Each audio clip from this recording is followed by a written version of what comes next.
Well, welcome everyone. I just want to, the Borough President will be taking over in a moment. I don't normally talk during the meetings. However, I do want to let you know that we hear what we're two drives that we're doing. And if everyone is able to participate, that would be wonderful. The first is the Borough President is hosting a toy drive for a young boy he's 7 years old. His name is King, and he is actually, fingers crossed with everything, but he is in remission from cancer. And he has been battling this disease for almost his whole life. So, but for the past year, he has been in remission. And so what he does is he collects toys for all the other children who are still in the hospital suffering.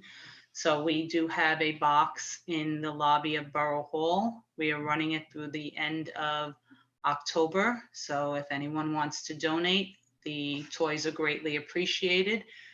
No stuffed animals, obviously. The other piece, which all of you are co-sponsors of, some of you have allowed coats to be dropped off at your location, is our coat drive.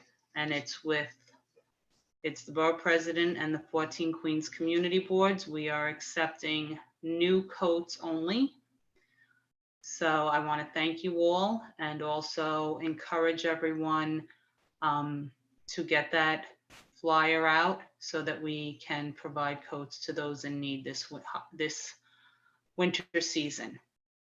So thank you again. And with that, I'd like to turn this over to the Borough President.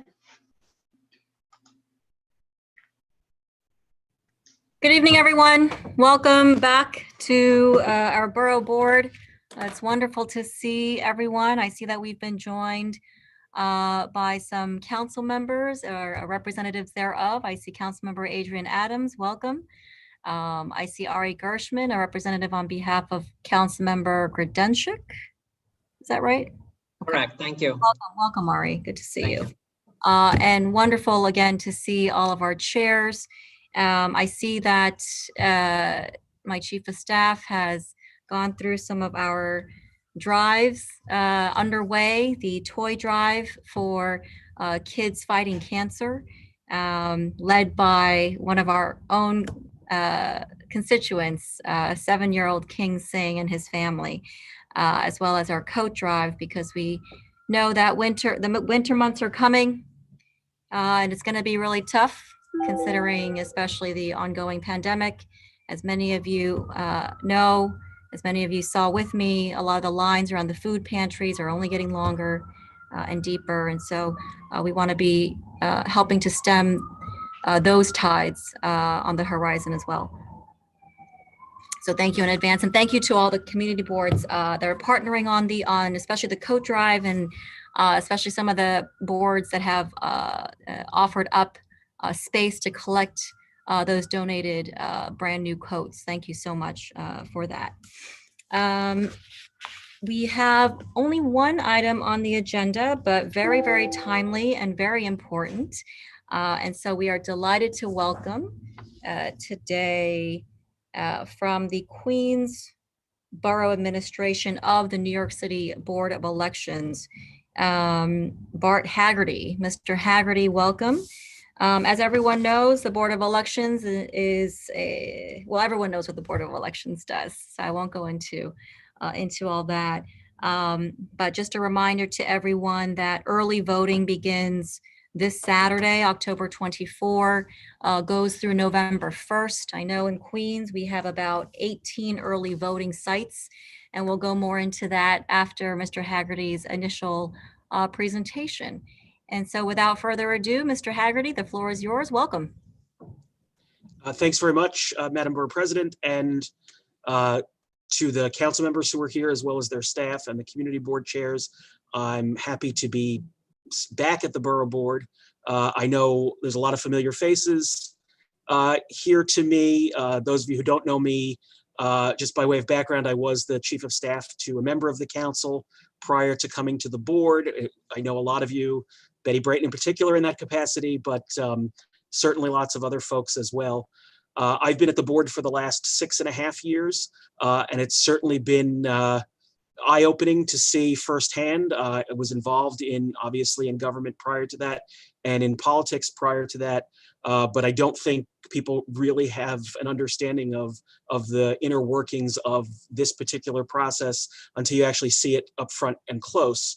There's lots of moving pieces to it, and I want to talk about some of those today. I want to keep my remarks as brief as possible, simply because I know that there were a lot of questions out there, and I know we value brevity, especially in the world where we are today. But I would be remiss if I did not start with some thank yous, first of all, and in a particular way to the Borough President's office. The Borough President's office opened their doors to us beginning last November for early voting. And they sort of led the way for us in this regard. We use the Helen Marshall Cultural Center at Borough Hall for early voting, and they've really been gracious to us in allowing us to utilize that space. In the height of the pandemic last year, they agreed to open their doors to us again to allow us to conduct our post-election canvass there, and the board is really grateful for that. It's one of the reasons why when Vicki first approached me about doing today, despite the fact that I welcome the opportunity to sort of share information, but in particular way that we said yes to this ask immediately, because the Borough President's office has really been a terrific partner to us, and so thank you for that. I also want to mention some of the other partners, particularly around early voting, because our presence in some of these institutions and organizations that we've partnered with can really disrupt some of their daily activities, and they've really worked together with us. So I really did want to take the opportunity today in front of all of you, especially because you're from throughout the borough and representing every community in the borough, to call them out by name and to say thank you to them. And I'm just going to go through the list in not particular order, besides the Borough President's office, of course, and the Department of Citywide Administrative Services, but also the Queens Library in particular for allowing us to use their facility in Jackson Heights for early voting, but for also the dozen or more sites that they allow us to use on Election Day. YMCA of Greater New York, we utilize the Rockaway site for early voting, and we've also utilized the Cross Island YMCA in the past for early voting, although that's not currently part of our plan. To Resorts World, to CUNY for LaGuardia College, Queens College, and York College, to the New York State Department of Mental Health and Hygiene for use of Creedmoor Psychiatric Facility, to the Korean Community Services in Bayside, to Variety Boys and Girls Club in Astoria, to the Abbey Clubhouse of the Boys Club in Flushing, Museum of the Moving Image, the Elks Club in Elmhurst on Queens Boulevard, Rego Center Mall, Holy Trinity Lutheran Church in Cambridge Heights, First Baptist Church of East Elmhurst. I mentioned 17 sites, not 18, in case you're keeping count. The reason is because we do use the Board of Elections voting machine facility in Middle Village in Community Board 5 as one of our sites. So we're not asking something of some of these institutions that we're not willing to do ourselves, and that is to take up what I consider to be very, very sort of valuable floor space in one of our own facilities to open it up for early voting. It happens to be a pretty central and convenient place, and so we've chosen to utilize our own space, which we've been doing. For those of you keeping track, these are the same 18 sites that we opened and used for the June primary. I know we're going to talk about polling sites at some point today, but one of the things that we think is important about polling sites is that they're consistent for voters. The less frequently we change polling sites on voters, the more likely they are to get to the right place on Election Day. So, unless there's an emergency situation or building becomes unavailable under construction, or there's a location that's decidedly more convenient for voters that comes available to us, we really try to establish a pattern of voters going to the same place whenever possible. And particularly given that early voting is new, we've gone back to the same institutions whenever possible to ask them to keep their doors open to us for early voting. That's a nice segue into throwing out some basic statistics to you just about sort of where we're at in Queens County regarding the upcoming election, which is on November 3rd, of course. And that is that currently there are approximately 1,350,000 registered voters in Queens County. That's active and inactive. Inactive voters are voters who have gone into inactive status under the election law because mail has been returned to us by the post office for those voters. There's a series of checks in the election law, but that leads us to believe that they may no longer reside at the address at which they're registered. But all total, active and inactive, is approximately 1.3.5 million registered voters. Those voters are assigned to 278 polling places on election day, on the day of the general election. That's a slightly smaller number than we would normally open up because of the COVID-19 pandemic. We took extraordinary steps to move polling sites in advance of the June primary out of locations like senior centers or senior residences, naturally occurring retirement communities, and places like that where the populations would be particularly susceptible to a lot of people from outside coming in, or where the facilities expressed grave reservations about continuing to serve as a polling site because of the pandemic. But and the executive director, Mike Ryan of the agency, has said this, where other places have reduced the number of sites, we've maintained, or in some instances increased the number of sites. 18 early voting sites was certainly an increase from last November. There was lots of feedback from elected officials in particular to increase the number of sites. We started early voting last November with 14 sites, and we expanded that to 18 sites. Which I think, given the circumstances surrounding the pandemic, is certainly an improvement. And I think voters have responded and will respond in turn. The other thing is that, we plan to seat and assign and train nearly 10,000 poll workers for this election. 9,750 actually is the number, of which we've trained more than 80% of those people already, and will continue to train over the course of the next 3 weeks. The board, as a result of the pandemic, was able to roll out an online training program for the first time this year. The vast majority of our poll workers in Queens County still trained in person because that is what they were accustomed to, but on a much more compressed timetable because of the pandemic, in a lot more places, frankly, and a lot smaller class size. We were able to train the vast majority of our poll workers in person, but we were able, over the course of the last month, to roll out an online training program, which we think will be helpful in making up the difference in terms of the number of workers needed. We've obviously increased the number of workers because it's the presidential year and the turnout is expected to be unusually high. But also in anticipation of needing to manage lines and crowds, not just around turnout, but also around the pandemic itself and the need for social distancing. We've deployed 4 line management positions to each polling place for this election, which is one of the reasons for the uptick in the number of poll workers being utilized this election. And that's simply because we know with social distancing and we know with the presidential election that there are, at least in certain polling places, likely to be crowds or lines. And so to try to mitigate crowding, number one, and the number of people in the polling room at any one time, but also simply to keep the line moving. Very often we find that there's a line simply because people do not know exactly where to go. And so if we can, have people out working the line and trying to get voters off the line who don't need to be on the line, right? If you're in a multi-election district polling place and your election district number, you don't need to wait on the information clerk line to find out which table you need to go to. So simply getting that information onto the line, we think, will be helpful in that regard. I also want to mention, I have a short video that I'm going to show you because we sent a lot of information to voters very recently. And also we sent, for the second time, a FastPass to voters, which, if you saw this is a tear off in the mailer that you got. And it's essentially a key tag. It's in reverse, unfortunately, because of the camera, but it's like a grocery store tag or a CVS tag or a drugstore tag, like a discount tag that you can put on your keychain. It has a barcode on the back of it. And if you go to the information table or any election district table, the electronic poll list book has a scanner on it, and can scan this tag to make sure that you're at the right table and at the right site, but also to pull up your voter record.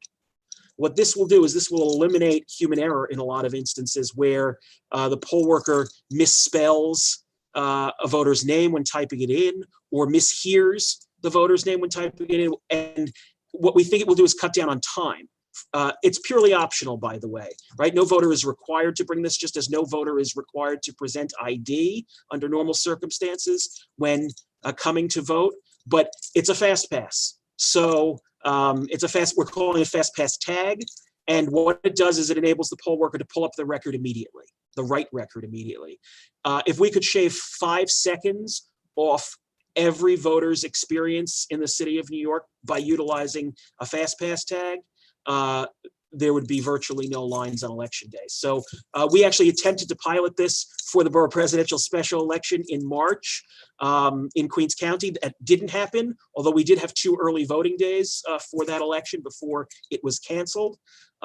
So voters did get these in March in the mailing for the special election. Those tags are still good, by the way, because the barcode is tied to the voter's record, not to the information specific to that election. And so if they have those left over from March on their tags, on their keychains, those are good.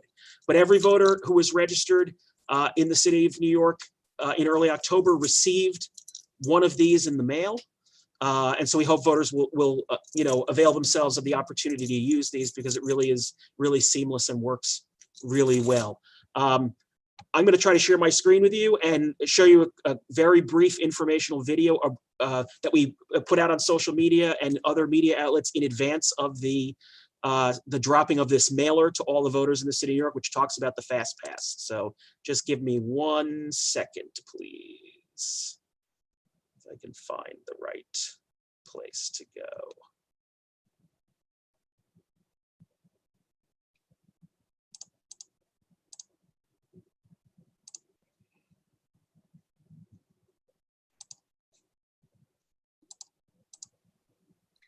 And while Mr. Haggerty is pulling that up, just a reminder that we are live streaming on our website, queensbp.org, as well as recording for various purposes. Hey NYC voters, keep an eye out. Your NYC information mailer is on its way. Inside that mailing, you will be given your early voting site, dates and hours, as well as your election day poll site. You'll also receive your very own FastPass tag for contactless check-in and a FastPass card with all your voting information to use as well. If you bring these with you to the polls, a poll worker will scan them to check you in. For voters going to the polls on election day, look for this sign with your election and assembly districts to skip the information table. Visit vote.nyc for more information. Vote safe, NYC. Was everybody able to see and hear that? Okay, great. All right. Let me see if I can get back to all of you now.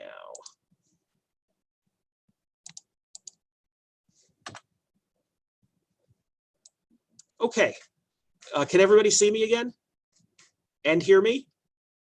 Yes. Okay, yeah, you're waving yes, good. Okay, so that's just a little overview of what I basically just said about both the FastPass mailer and trying to speed up the process. The other thing that I want to mention that I didn't talk about yet is ballot boxes. So in advance of the election, obviously there was lots of media coverage about drop boxes and what New York does or does not have. So in New York, we've always had the ability to accept absentee ballots at polling places. That's the law. That's been in the law for a long time. And generally that's taken the form of a voter or someone else coming to an election district table and simply asking to hand in their ballot. And the inspectors will accept the ballot. We have a special envelope that they go into and they're returned to the board that night. And by extension, the early voting sites have been able to accept them as well, although that has not been widely publicized. We've done quite a bit of outreach involving this practice. We have more than 1,200 polling places in the city of New York on election day alone. And any one of those polling places is able to accept a ballot from a voter any place in the city of New York. And all of our early voting sites, which is 18 citywide, and I don't want to say I'm correct on the, sorry, 18 in Queens County, and I don't want to say the number citywide, although I believe it's 88 citywide. Any one of those for the 9 days of early voting can also accept a ballot from any voter in the city of New York. So if someone works elsewhere in Queens, they don't have to drop their ballot off, their absentee ballot at their home site per se. Although if they vote in person, they need to vote at their home site. But every site is open to accept ballots. And we've created a prominence to this process. One of the things that some of the various legislation and executive orders surrounding this issue said was that voters should not have to wait on a line in order to drop off their ballots, right? Given concerns about the pandemic and COVID-19 and having to wait on a line. So we have created ballot boxes that are very clearly labeled and are very prominent in all of these sites, both early voting and election day, for voters to simply drop and run, basically, which is stick your ballot in the box and leave. Those are locked boxes for early voting. They are emptied at the end of every early voting day, and the materials that are in them are removed and brought back to our secure office locations, just as ballots that are cast during the day on early voting are removed from the polling site each night. So voters should have no fear about doing this.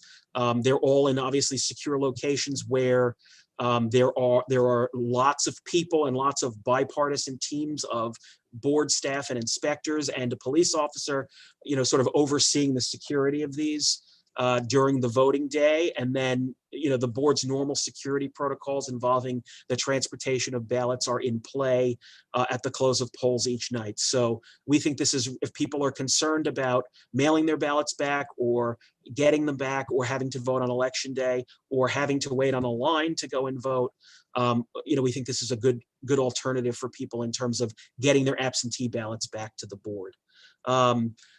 I have one more short video to show you actually regarding drop boxes, or we're calling them ballot boxes, obviously. So bear with me one more second and away we'll go, I hope. Let me just get myself to the video. Here we go. One more. NYC voters, if you filled out an absentee ballot, you can avoid the lines and promote safe, contactless voting by dropping off your ballot at any of these secured ballot boxes.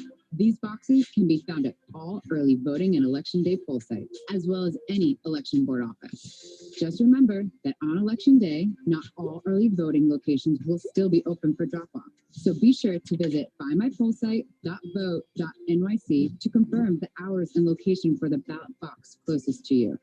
And if you're stopping by an election board office, visit vote.nyc for addresses and extended office hour schedules. Vote safe, NYC.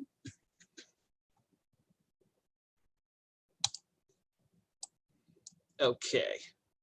So obviously, there's a lot of information on our website about all of these. We have the voter lookup tool, which is mentioned in the video and easily accessible from the board's website, which is vote.nyc. You can find the voter lookup tool, or if you just type New York City voter lookup into a search engine, Google or any of the others, it'll pop up pretty easily. It's usually the first choice. One thing I want to stress is that in-person voting is specific to where a voter lives, right? We're not there yet in terms of borough-wide voting. And so, whether it's for election day voting or early voting, a voter needs to report to their assigned polling place if they're going to vote in person. And so the voter lookup tool is really useful for people if they have misplaced or thrown out the mailer or are unsure of where their polling place is. Maybe they're a first-time voter or their polling place has been moved and they're not sure where to go. The voter lookup tool is address specific. Basically, the voter enters their address and it will pull up the information for that voter. And then it will also give them hours and dates for early voting and the location. Those hours and dates are standard citywide. So if they see advertising or whatnot, it's the same in every place. It's just you have to go to the right place. And then also the voter actually can pull up a sample ballot as well, a PDF of their actual ballot that they'll be seeing that'll be placed in front of them on election day. So if they say have limited proficiency in reading and writing in English, and their ballot would be translated for them, obviously, in required languages. So there's a lot of information there for voters. We tried to revamp our website to make it as voter friendly as possible, to put as much information out there in advance. Basically, people have 3 ways to vote. They can request an absentee ballot in advance. They can vote in person either early or on election day. Friends and family, as I like to say, ask me what I think the best way is, the safest way.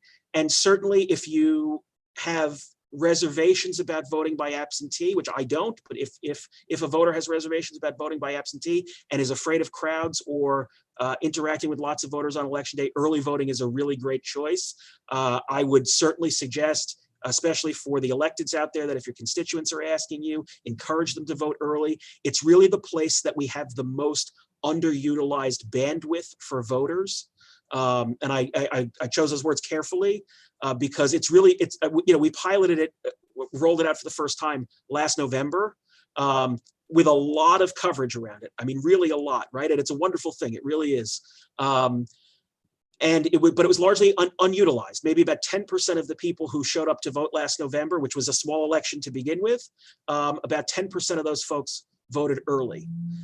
In this climate where we have a national health pandemic going on, where we expect to have unprecedented turnout because of interest in the presidential election, if we could encourage voters to utilize early voting, it would certainly, if nothing else, reduce people waiting in line and in crowds, which would potentially reduce the spread of COVID-19, but also lessen people's wait times. We do not have tremendously widespread long waits in Queens County on election day. Certain polling sites we do because of either density or levels of interest and activism. But we have a lot of sites. I mean, we have more than 270 sites, and particularly in the more residential or low-rise areas of Queens, those sites tend to be spread out. But by and large, there's not gigantic lines around the block kind of crowds in most instances. But there are places that are particularly dense or where, we just don't have as many available, either public or private buildings that we can utilize, where there are waits or where you've got large numbers of election districts assigned to the polling place. So to the extent that we can minimize or alleviate crowding in those by encouraging voters to utilize early voting, I would certainly encourage you all to get that message out in whatever ways or means you have available to do so, even if that's simply as you're fielding constituent calls in your offices, to make that suggestion to people. I've gone on way longer than I thought I was going to, and I really do want to take your questions, because so much of this is rooted in people's experience and in anecdotal things that you're hearing. I'll try to answer them as best I can. If for some reason I can't, or I don't know the answer, or it's very specific to an individual voter in some instances, we'll figure out a mechanism for follow-up afterwards as far as email is concerned, or getting specific voter information. I know there's a lot of you, some of you are smiling right now because a lot of you call me with your questions from time to time, send me emails or text me even, or pick up the phone and call me directly, and certainly that's fine. I'm always happy to answer. Some council members' offices I have really wonderful relationships with because they simply have picked up the phone and called me, and so I would encourage any or all of you to do that. That's why we're here. And I want to be here as a resource for you as well. So having said all of that, I would hand this back to the Borough President, certainly first, to ask whatever questions you may have that have gone unanswered, and then I'll let you figure out how we want to do this from there. So thank you very much. Well, Mr. Haggerty, thank you so much for that pretty comprehensive presentation. But as you mentioned, I'm sure there are many, many questions. One thing I will say for those who are tuning in online or maybe even in the room, if, as Mr. Haggerty mentioned, your early voting site is different than your November 3rd general election day website. But you can find all of that information at findmypollsite.vote.nyc. Findmypollsite.vote.nyc. If the chairs who do not have their, thank you. If the chairs who do not have their cameras turned on, I'm going to ask you now to turn them on, just so that we can have a more dynamic conversation face to face. We are in speaker mode on our live stream, so that's just for your information. Mr. Haggerty, to your point about the early voting, I absolutely agree that we should be encouraging folks to do early voting, to exercise that option. You know, my rule of thumb, if you can go to the grocery store, you can go to your poll site, right? If you can go to your Stop and Shop, if you can go to the bodega, you can go to the, ShopRite, Trader Joe's, you can go to your poll site. It's just that critical. I'd like to focus our conversation in kind of in a structured way. I'm envisioning we should first talk about the polling sites for this year, both for early and general. And then we can go into some of the questions about the absentee ballots, which I know many have questions about, especially here in Queens. A lot of us got those military ballots and it kind of freaked us out. And then any other questions pertaining to this year's elections, and then followed by, I'm sure there are some questions about some other elections that are right around the corner in Q1 and the first half of next year. So that's kind of how I'd like to structure this.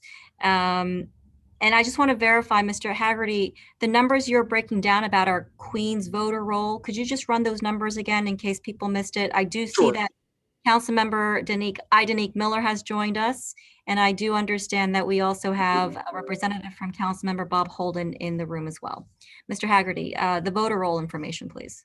Sure. So approximately 1,350,000 registered voters in Queens County currently. So, and that's the deadline to register was October 9th. That's a statewide deadline. The only exception to that would be if someone became a citizen after that deadline up until the 24th of October. There's a special carve out in the law actually for that. So a new citizen who has become a citizen since the 9th of October could still come to the board's office in person up until the 24th of October and register in person. It's the one exception to the October 9th. So we finished processing registrations that were submitted timely yesterday, in fact, in order to be able to pull data to upload data into poll list books. So give or take a thousand or so, we're at about 1,350,000. Got it. And you said there are 9,750 poll workers for this year's. We expect to seat, meaning to assign approximately 9,750 poll workers. That's correct. And that's across the 278 poll sites in Queens? Yes, that's correct. Okay, and that's on election day? That's on election day.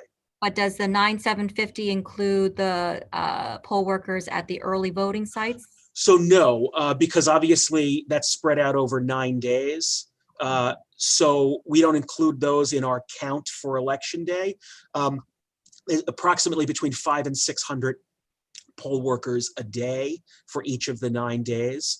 But obviously people can work more than 1 day. So the number is not nearly as daunting, obviously. I don't know the exact number of people who will work at least one of the days, but it's between 500 and 600 poll workers a day are assigned during early voting. Got it. Thank you for that. Sure. So if we can move over to the poll sites, both for early and for the general, or on election day. So you mentioned there are 18 early voting sites in Queens. Correct. We looked up a lot of those and we noticed that as of today, at least 7 of them are in either a yellow, orange, or red COVID zone. I think, and if my information is accurate, as of this afternoon, 4 of the 18 are in yellow zones of the early voting sites.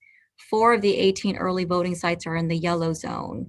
2 are in orange zone, including Borough Hall, and 1 is actually in a red zone. So does that impact the operations of a poll site? Are there any contingency plans in play or planned in case that there are some unexpected, well, no spikes are expected, but any spikes over the course of the next 2.5 weeks? How would that impact the poll sites both early and on November 3rd? So the easy answer is to say that it doesn't, in the sense that just as we opened all of the sites that were scheduled to be open on the day of the June primary and for the early voting period in advance of that, which some would argue was at the height of the pandemic, maybe post-peak, but nevertheless, we did not close on an emergency basis any site for the pandemic back then. We do not expect to do so here as well. Obviously, elections are paramount and of the utmost importance, and my office certainly operates under the guise of essential government service. And by extension, then our polling sites would operate in that vein as well. So unless there were an absolute emergency by which the buildings were simply not available to us, or by operation of law, the governor were to suspend provisions of the election law requiring us to open those sites, I would expect that all of the polling places will be open both for early voting and election day for all of the hours that are publicized and required under the law. I mean, obviously, there are protocols in place for the distribution of PPE, both to our workers and to voters, for cleaning, for social distancing that apply to all of our sites. And our poll workers, a lot of our poll worker training this year in particular has revolved specifically around these types of issues, more so than even as much nuts and bolts of election administration as are involved. Normally, we've given over a lot of our training time to conducting an election in the midst of a pandemic, for lack of a better way to phrase it. So, there's really not a different protocol for how we handle cleaning or PPE or social distancing at a site, regardless of which zone it's in. And as I said, absent some extraordinary order that would prevent us from using any of the buildings that we use, our expectation is that the polling sites will be open. And how do your plans for the early voting sites, because those are, that's across the 9 days, unlike November 3rd, the general election day. Across the 9 days, how do your operations, if at all, connect with the city's trace and test core? If, let's say, there's a voter who voted on this coming Saturday at a test site and potentially came in contact with your poll workers at that poll site this Saturday, does that impact the operations of that early voting site in the subsequent days? What does that mean for your poll workers at that particular site? How does that play in now that we know so much more, but still so very little about the virus than we did back in March and in June? I think that like any of these, like test and trace in an office or any place, it's really a case-by-case basis depending upon the individual and the people that they came in contact with. And, what's the definition of close contact? I mean, we obviously, I think, some of the facilities we've had discussions with on an individual basis about the procedures in place to check poll workers, and our relationship to poll workers is different than our relationship to voters, right? So obviously there will be some instances in which poll workers first of all of our poll workers are required to wear masks at all times in their polling places. I mean, that's right. We cannot require that of voters, but we certainly can and do require it of our poll workers. So, there to the extent that a voter would contract COVID after visiting a polling site, and that we would know that, we would have to deal with that on a case-by-case basis. Did I hear you right? Did you say masks are not required inside of voters? That's correct. Inside the early voting sites? Inside any polling place. Is that right? Yeah. Okay. There's nothing, there's no restrictions on a voter entering the site, generally speaking. I mean, obviously, by operation of law, there could be something, but generally speaking, we cannot require a voter to put on a mask in order to exercise their constitutional right to vote. Well, that should be interesting. Are there any questions from the borough board, the chairs, the elected officials with regard to polling sites for this year's election? Madam Borough President, good evening, everybody. It's good to see everyone. It's been a while. I just want to kind of jump back to first, masks not being required, because I know that some of the places where that are currently polling sites, such as schools and otherwise, require masks, right? And prior to and then after that, you can't go into the building, pick up your child without adhering to certain provisions. I don't know why that would be different. And so certainly we'd like to look into that. And obviously there are communities throughout the borough and throughout the city where people would want to exercise those rights, but whether or not those rights include the right to jeopardize others remains questionable, right? So, you know, that's something that we can all use our collective resources to research as we move forward. And to Bart, what required correspondence or outreach to voters? Is there anything that you did not mention? And what are you and the board required to send out that is critical to voter participation, that either they may kind of put to the side or something that we could use our collective resources to remind folks of like you said, the sites, where to vote, and some of the other things. Is there anything that you would suggest from your required outreach to voters that we may be missing out on, or something that we might want to highlight in our upcoming newsletters or something like that, or any other outreach that we have? So, I mean, to the extent that you can drive traffic to the board's website, all of the information that I've talked about is there. You know, and we have a pretty robust social media presence at this point. I'm not particularly involved in the social media aspect of the board's operations, but there's certainly, I've certainly seen them myself in the last few days, in particular, sort of as we get closer to the election, ramping up the videos that I showed, and, you know, links directly to the poll site locator on social media. There's some paid advertising component of that, certainly, but also a lot of good government groups and, you know, people like yourselves sort of amplifying our voice in terms of making as much information as possible available to the voter, such that you have email lists and are able to send out the findmypollsite.vote.nyc link to voters and to your constituents. I think all of those things help, you know, amplify the voice of the board. And, you know, there's obviously partner institutions, whether it's the Civic Engagement Commission or the New York City Campaign Finance Board and their various campaigns going on that are, you know, sort of amplifying the board's voice at this point. So, you know, I don't think that there's a lack of information out there. Certainly, it's just making sure that voters are getting it when they need it, and also voter specific information, which is why trying to drive traffic to the poll site locator, I think, is really critical here, because, you know, even like when we work line management on election day, if you've got a big crowd of people, if nothing else, having our line management people, you know, tell people, hey, if you have a smartphone, you can take it out and go to findmypollsite.vote.nyc and figure out which table you're supposed to be at. And anybody under a certain age can do that faster than I can tell them to do it, frankly. So, you know, we've tried to create a lot of tools for the voter as well,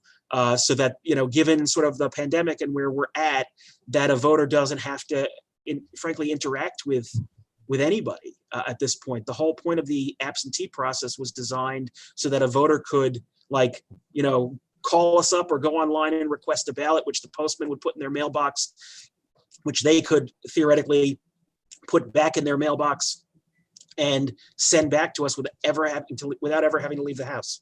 So to the extent that we've tried to minimize, it's not contactless voting, but it's, there are ways to minimize contact for voting. So, okay. Thank you, Mr. Haggerty.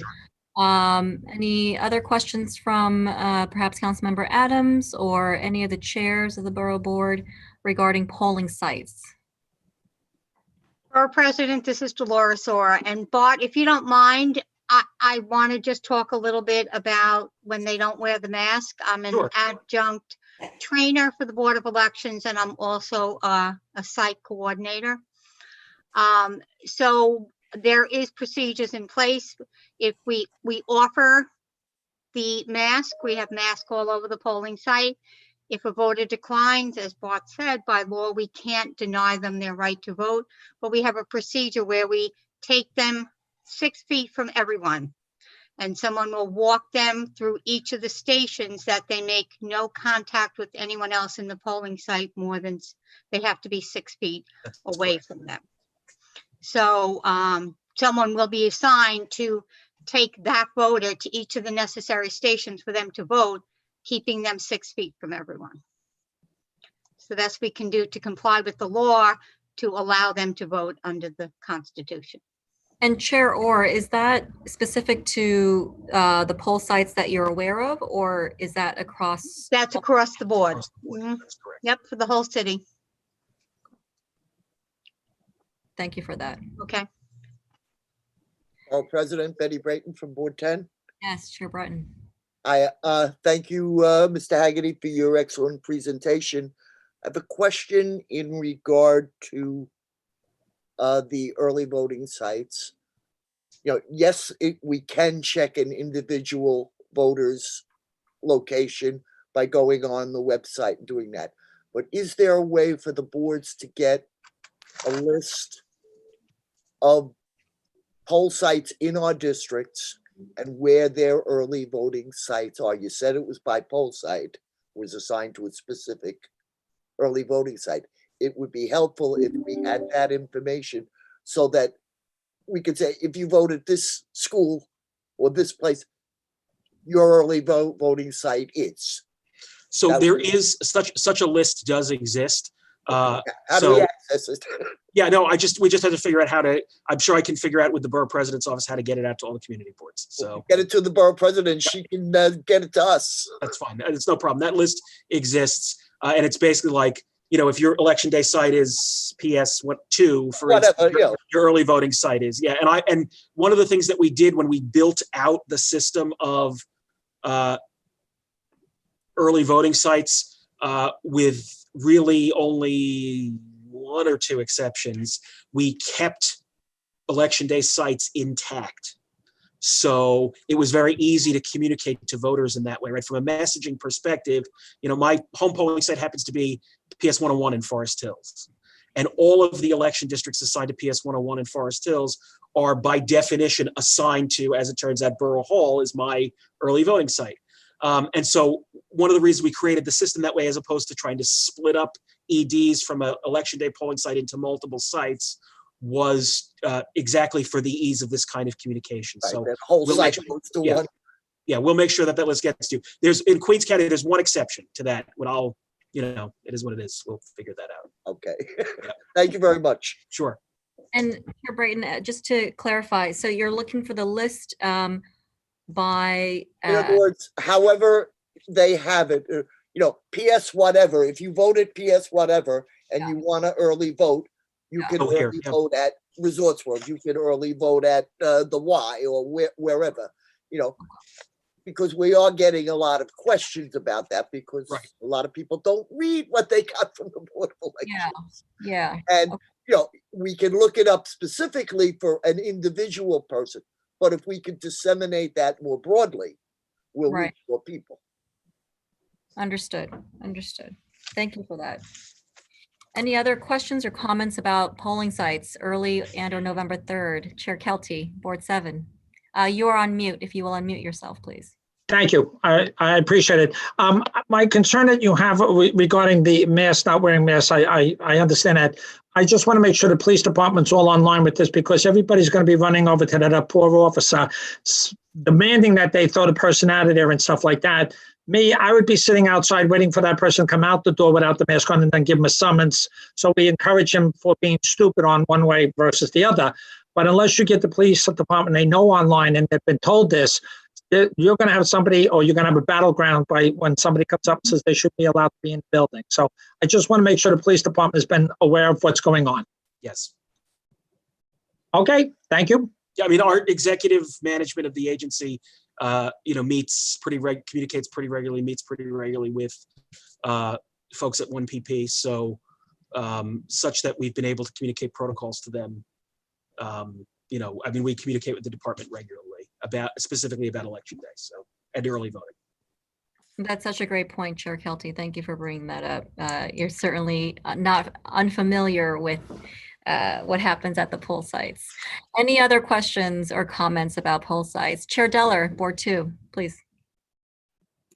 Yeah, I can't help but ask into this question one more time, which is there any kind of messaging that says, please wear your mask? Is there anything that you're doing like that? So there are masks available all over the polling place for voters. They will be offered to any voter who is not wearing a mask upon entrance to the polling place. But if a voter refuses, we cannot force the voter or deny them entry. That's really the bottom line here. Under current law. Correct. Okay. Are we not going out of our way to tell them they don't have to wear a mask? No, we're not. I mean, obviously, we're not advertising, hey, you can come vote and you don't have to wear a mask, right? I mean, we're not doing that either. Right. I mean, it's become socially unacceptable. It's become largely socially unacceptable. Law, you can't ban anyone from voting for any reason if they are registered voters. So that's the Constitution. Everyone's entitled to vote. They want to come in naked, you could arrest them afterwards, but that's it. Got it. Any other questions or comments about poll sites? And we can always come back. Yes, I think Councilmember Adams has a question. Yes, of course. I was loving all the questions and comments. Thank you so much, Bart, for being here and enlightening us. I think it's startling to hear the non-mask requirement, because as you said, it really has become socially unacceptable now to see anybody walking anywhere in New York City without a mask on. So I'm sure that those folks that choose to exercise that right will get a lot of sideways glances minimally. I just had, as far as poll workers are concerned, I know that, over the years, our poll workers have generally been senior citizens that are really plugged into poll working. This is their lifeblood. If nothing else, my mother in South Carolina included, if there's nothing else that she does all year round, it is to be at those polls working. So you said that you have assigned between 500 to 600 poll workers per day assigned. Is that assignment done? Are we through with, maybe I missed it, are we done with the assignments? Is everybody in place, or are you still looking for more poll workers? What does that look like? What has the interest been like as far as our senior citizen engagement, as far as our youth engagement, and maybe a little bit of a comparison and contrast? Have we been getting youth participation and inquiry since the onset of COVID-19? Have you seen anything, change as far as youth involvement in poll working experience? So to answer the last part first, the answer is yes. There was a lot of media coverage between primary day and, say, mid-September about concerns about shortages of poll workers because of the pandemic and various other reasons. That kind of media coverage is something that we can't create or buy, or that you'd want for any sort of marketing endeavor that you'd undertake. And so it suddenly became cool to be a poll worker for at least for a brief period in right after Labor Day. And so you saw lots of big companies and corporations making a big splash in the media about we're going to give our employees the day off. And, all of that sort of drove traffic and amplified some of the existing recruitment materials. Certainly, the board undertook pretty robust last year, certainly bus and subway advertising, which now is not so much not as effective because substantially fewer people are on public transportation, but a lot of social media presence and a lot of online advertising and recruitment for poll workers, and it paid off in a lot of ways. So our online system, which is electiondayworker.com, which is connected to the board's portal for poll workers and whatnot, thousands of people signed up to be poll workers, probably more than we need. So it's just simply a matter of then, us reaching out to them, which we've been doing, and sort of explaining what's involved, which very often, as you probably know, is a disincentive because of the long day, for instance, or the rate of pay, for instance, in some circumstances, dissuades people from participating. But there's certainly a pool of interest there. And our ability to roll out online training, which I mentioned earlier, has been helpful in terms of getting some of those folks trained as well, particularly as it surrounds like these line management positions that we're rolling out for the first time, which is less about election administration and more simply about social distancing and some basic line management techniques.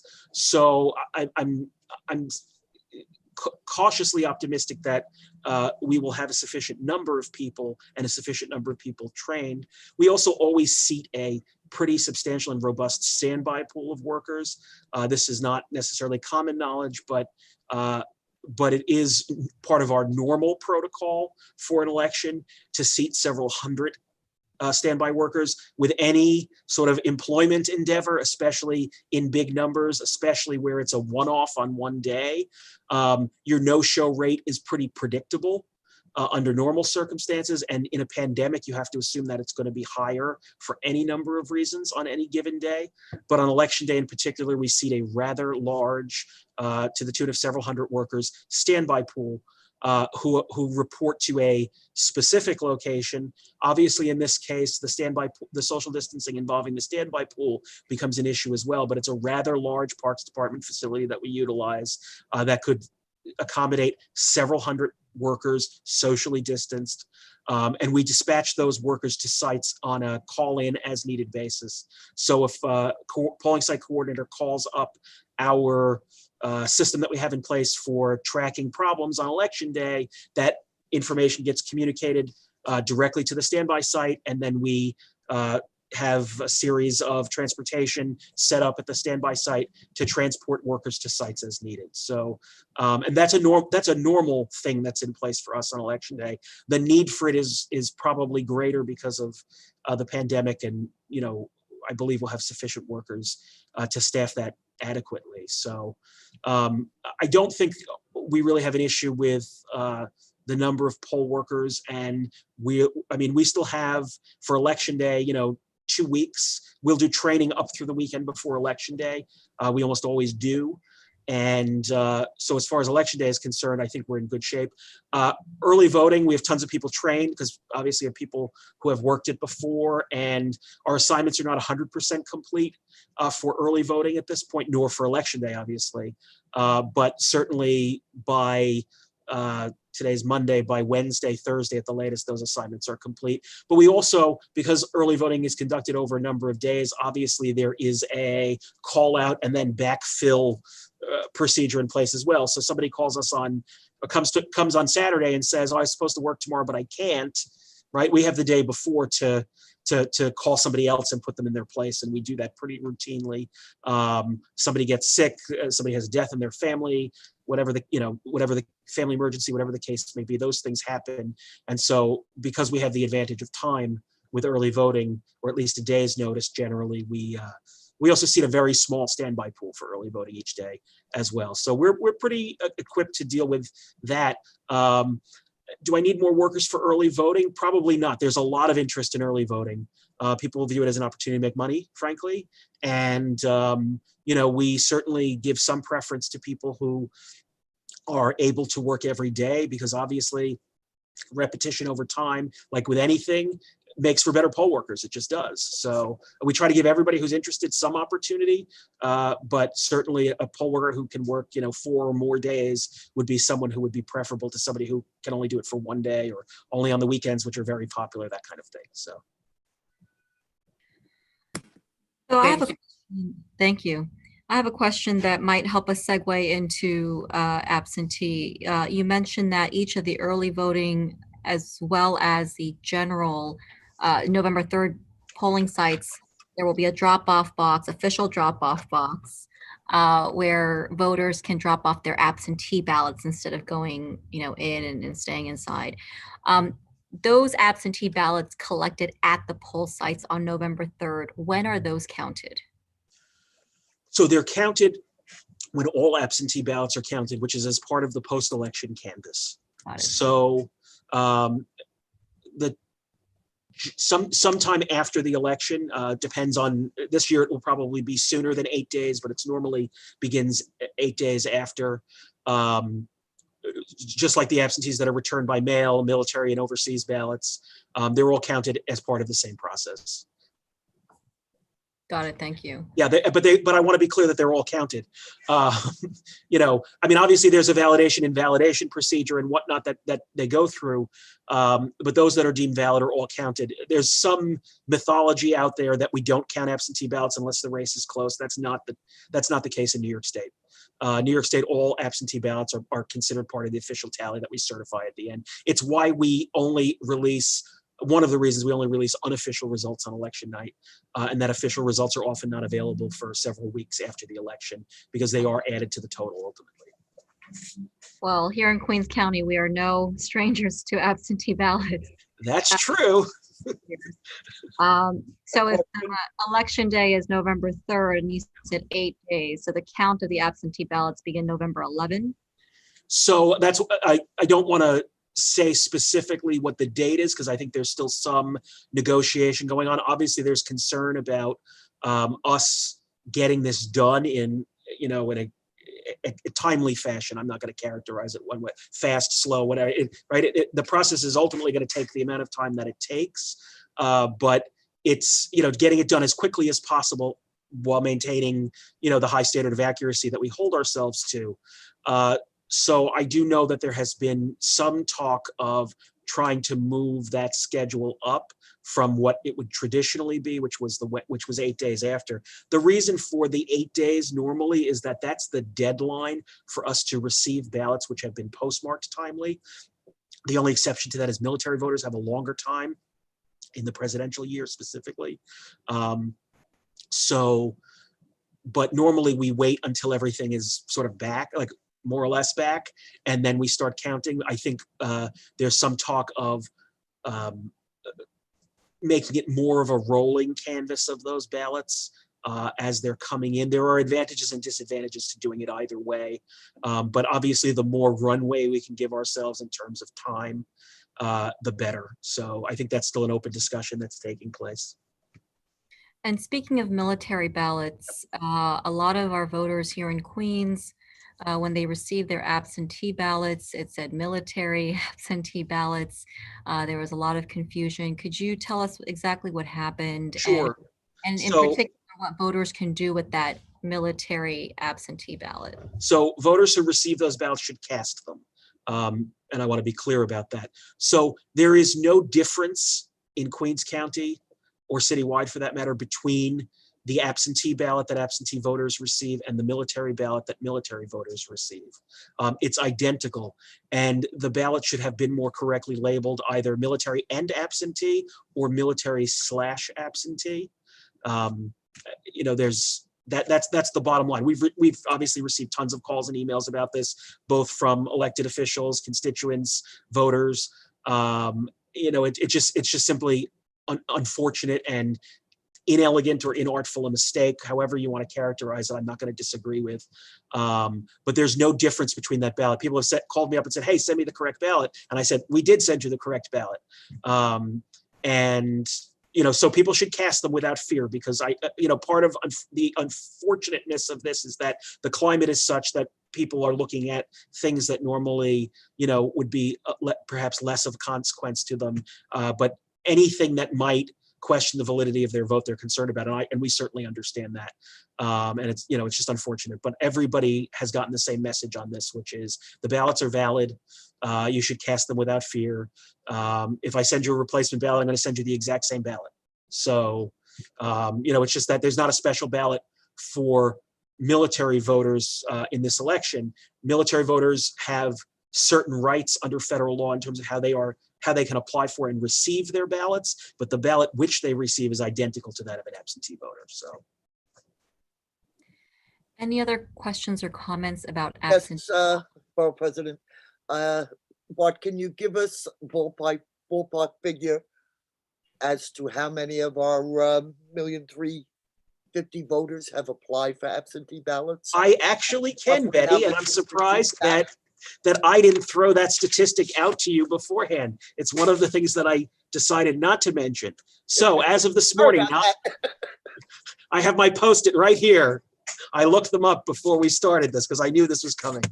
I didn't think we'd get this far. So as of this morning, 9 a.m., again, rough counts. 190,000 people in Queens County have requested an absentee ballot. And when I say that, I should say we have processed their application, 190,000. Of those, as of this morning, 186,000 had already been mailed to the voters.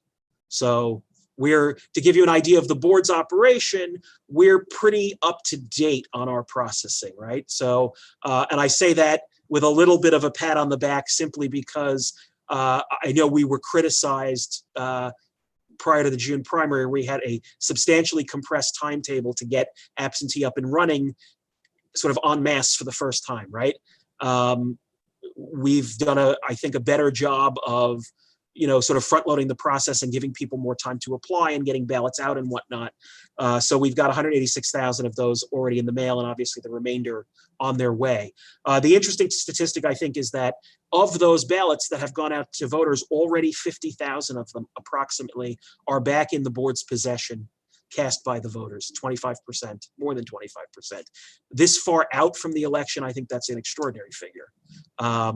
So, I'm guessing that we're going to end up someplace in the range of, when I was asked early on in the process how many absentee applications I thought we'd receive, I said my best guess, educated guess, statistical guess, between 200 and 250,000. And I think we're right on the money on that. If the daily pattern sort of holds in terms of the number of requests coming in up through the mail-in deadline, which is October 27th, which is important because after that you have to request in person only. So I should mention that as part of our absentee discussion, certainly, that it's a postmark deadline for a physical application, but it's also where the cutoff for emailed requests, phone requests, et cetera, for absentee comes into play. That's October the 27th. I think it will drop off substantially, obviously, after that.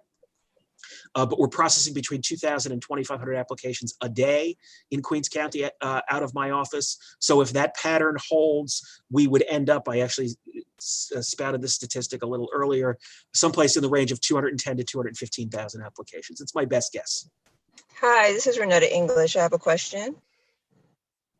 Sure, Chair English, go ahead, and then followed by Chair Torniali of Board 1. Chair English. Thank you. So there's no issue if someone received an absentee ballot if they decide to vote in person?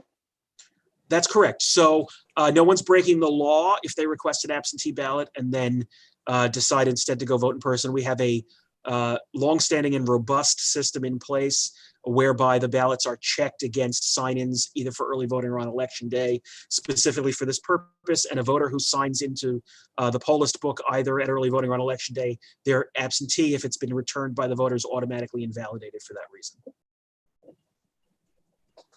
Okay, thank you. This is Chair Torniali. He answered my question. I had the same one. So thank you. Chair Weitzman of Board 6. Thank you, Madam Borough President. I want to say that I experienced early voting for the first time in June, and it was a real maybe the only silver lining of the pandemic, because I felt really safe there, and I'm someone that really loves the pomp and circumstance of election day. So I probably would have never engaged with early voting, but now I've converted. I love it. I'm telling everyone that asks me to go do it because it was really spaced out. It was at Borough Hall, and I think it's a really, really great option. Secondly, I just wanted to ask a question about handing in absentee ballots. There's been some discussion in my building. Some of my elderly neighbors have asked me if I could bring their absentee ballots when I go to vote, which I will be doing early. And I've asked around, and it seems like the consensus is that you can. And I just want to get that on record, that if I have a number of neighbors in my building, I'm not saying I'm going to bring a sack with me, but how would that be received? So thank you. So it's well received and encouraged, certainly. So there's no restrictions on whether you can return someone else's ballot for them. Obviously, the voter themselves needs to sign the affirmation on the absentee oath envelope. That would be required regardless of the method of return. But there's no restrictions on the method of return. So if you have family members, a spouse, friends, neighbors, whomever who trust you, and that's what I've said when people have asked me this question. I said, as long as the person that you're giving your ballot to is someone that you trust, they can return it. So if you bring a sack and you take them out and stick them in the ballot box, no one is going to accuse you of stuffing the ballot box, I hope, because obviously each of them is signed by the individual voter. I just do want to say that on the request end, obviously, when requesting a ballot, it has to come from the individual voter. That's still enshrined in the law. And so the presumption is that the voter is asking for a ballot, in case anyone's wondering.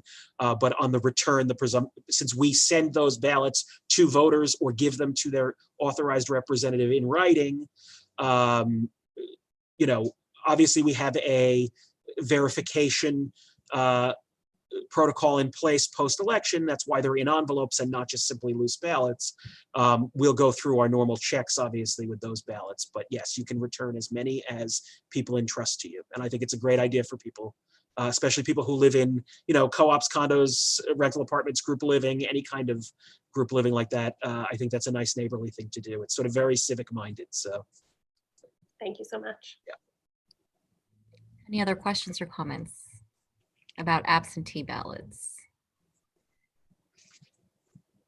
I have one. You mentioned that to date, approximately 50,000 of the 190,000 requested absentee ballots are already returned to Board of Elections, are in your possession.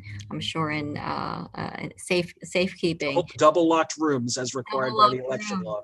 Yeah, that's good to hear.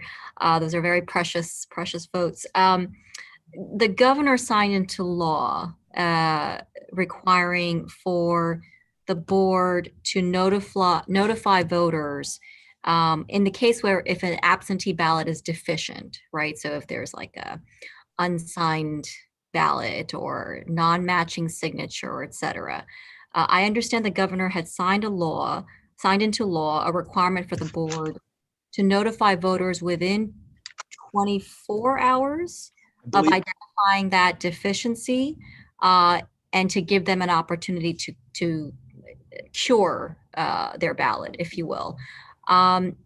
Is that in play already? How many and what percentage of the 50,000 absentee ballots in the board's possessions of Queens absentee ballots in the board's possessions have been deemed deficient?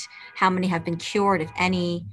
Could you give us more information on that? Sure. So I believe that we have to attempt to contact the voter within 48 hours. I could be wrong. Please don't quote me on that.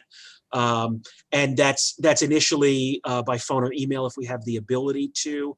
And I know that we are imminently about to roll out a system to notify voters by mail as well.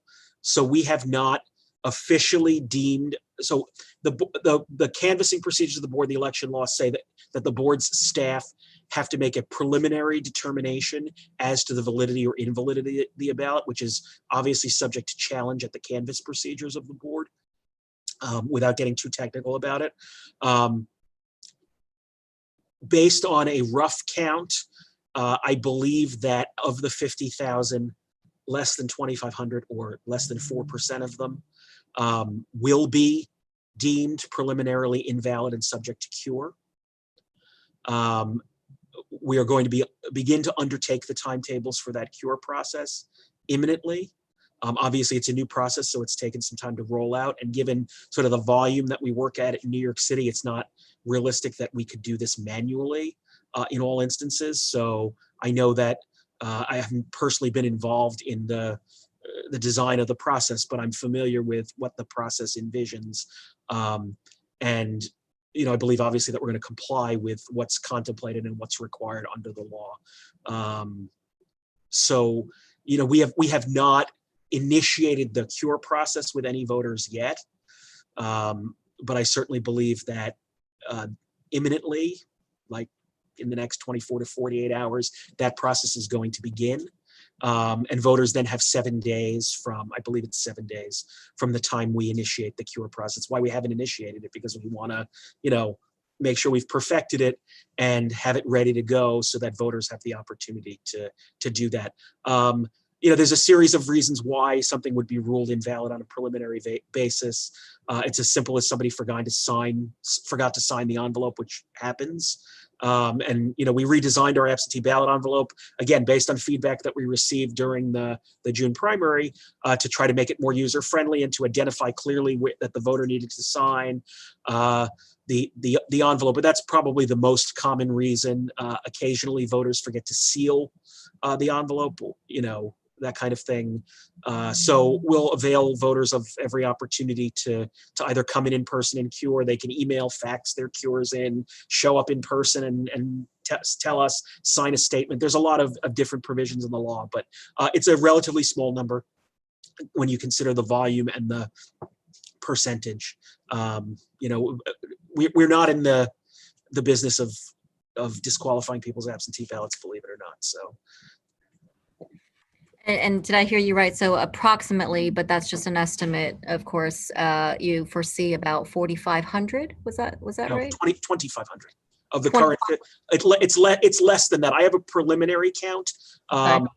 So I don't remember the exact number off the top of my head because those rulings are not even officially preliminary yet.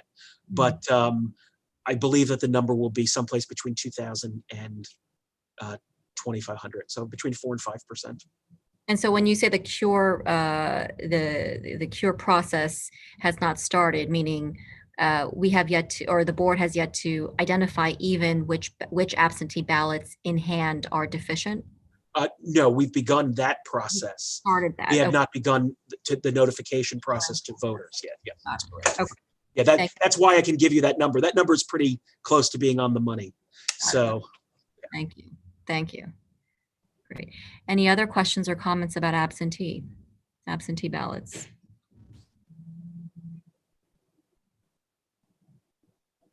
Okay. Any other questions just generally about this year's elections?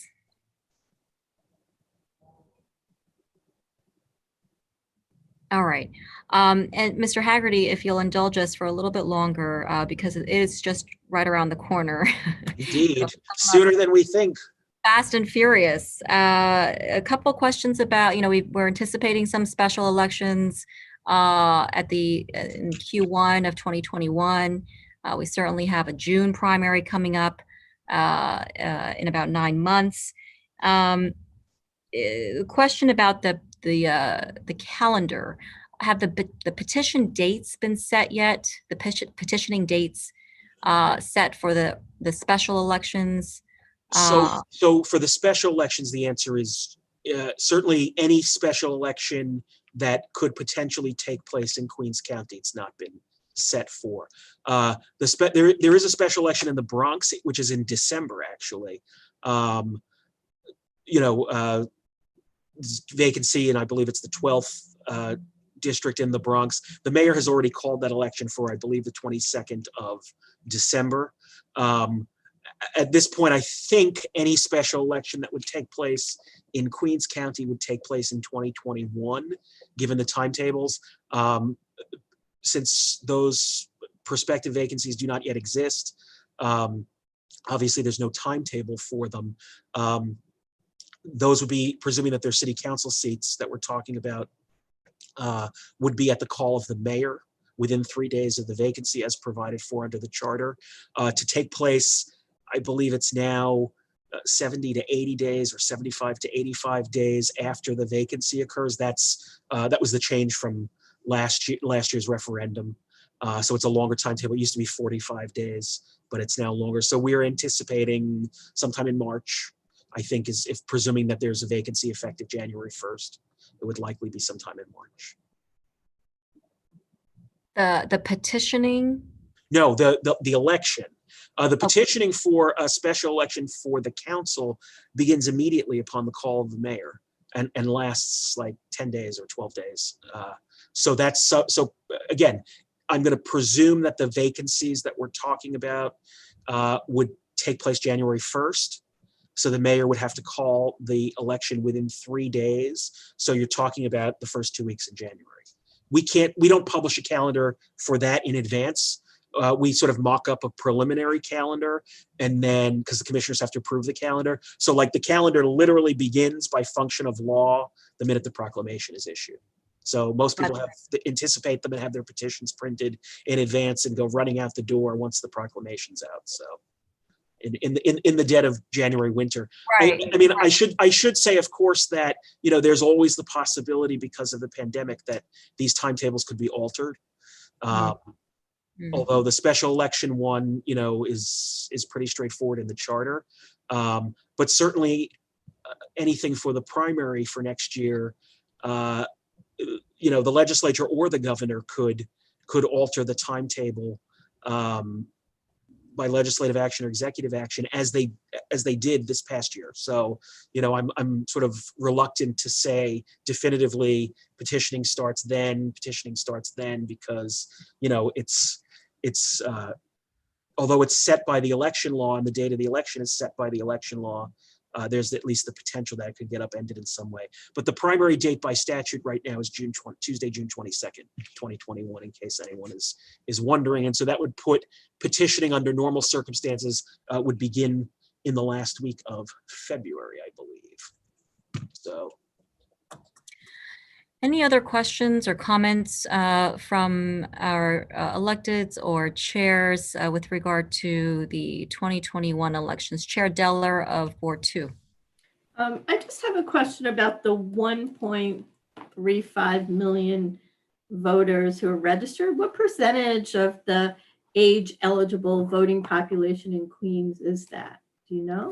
I don't know offhand, because you have citizen non-citizen population to contend with as well, and I just don't have those statistics. You know, we don't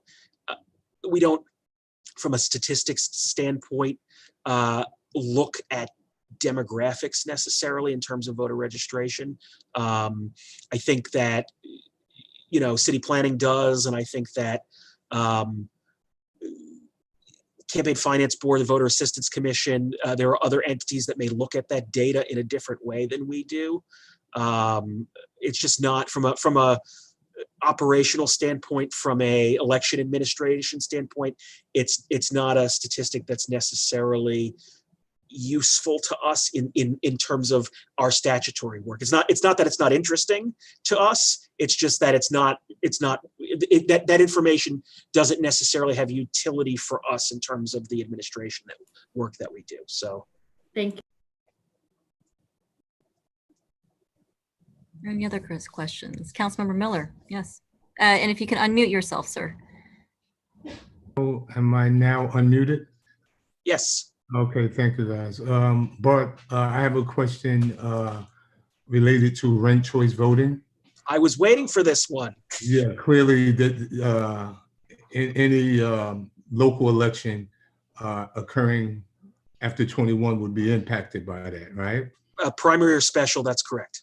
Correct. So what outreach, education, or preparation, whether by mandate of charter or otherwise, have you guys done to prepare for ranked choice voting? So this one I'm going to demur a little bit on, simply because in my role here, I've been almost singularly focused on November 3rd. I have no doubt that post November 3rd, this is going to become one of the primary focuses of the board. Obviously, there was a lot of information out there leading up to the adoption of ranked choice voting, but it's not something that, this obviously is something that's going to be done on a citywide basis. And so I do have to defer to the executive management of this agency to try to answer those kinds of questions. I'm not prepared to answer them today. Okay. You know, I will say this, that it's the law, and therefore we will comply. So I have no doubt that we will be ready to conduct a ranked choice voting election whenever it may come in 2021. And there obviously will have to be poll worker training, especially associated with that, but also an outreach program to voters. But I have not yet seen or been engaged directly in a discussion as to what that looks like. So the answer is I simply don't know. But I am aware that you know, higher ups in this agency have certainly been engaged in discussions with the state board, for instance, and with, you know, our vendors and everybody under the sun about this issue. You know, so it's not that no work has gone on or no discussions are taking place. It's simply that it's not been the focus of my work, obviously, over the last few months. So this is two parts. So from now, or for December 1 or November 4 to March, potentially, which would be the first time that we would encounter this new process in the city. That outreach, the preparation as far as the board side and having tools and resources to be able to facilitate this, all these things have to happen in that 90-day window. Aside from that, I know that the charter required reporting around preparation, education, and voter outreach and so forth. Do you know anything about that? Whether or not there was compliance? And because I know for me, and I've been looking, I haven't seen it. And for most people, probably many on this Zoom, we're probably speaking a foreign language to them as we speak, because there is little to be known. And so we want to make sure that before we go into this new mandate, this new world, that everyone is prepared and have all the tools and resources that are necessary for that to happen. So I would hope that this gets back to the board, and that they know that we are expecting whatever compliance that is necessary from them and all of the partnering agencies that are involved in this transition to ranked choice voting, because it's going to be. So I will certainly take that message back to my superiors in the agency and to the commissioners, especially the commissioners from Queens County. Let me say only this, that the most recent example I think we have of, and I would say successful rollout of something new for voters would be early voting. And as the council members are probably aware, you know, we did, for the first time in memory, do an in-person briefing for elected officials regarding early voting sites, and we elicited feedback and responded. We actually ended up expanding our original list of early voting sites as a result of that back and forth. So my hope would be that we would undertake some similar this is a very sophisticated group, and I know by show of hands, how many people actually can articulate what ranked choice voting is? No. And right now, the answer is no. Right. No So I one mean, knows. obviously there's a voter education piece of this as well. But there's also, there's just simply not just voter education, there's poll worker education, there's public education. Clearly, the majority of New Yorkers that cast that particular ballot were in favor. Right. But if not done right, this is akin to voter suppression. So we want to make sure that that happens, because we want to make sure that we're casting 100% of our vote and not 20% of our vote. Understood.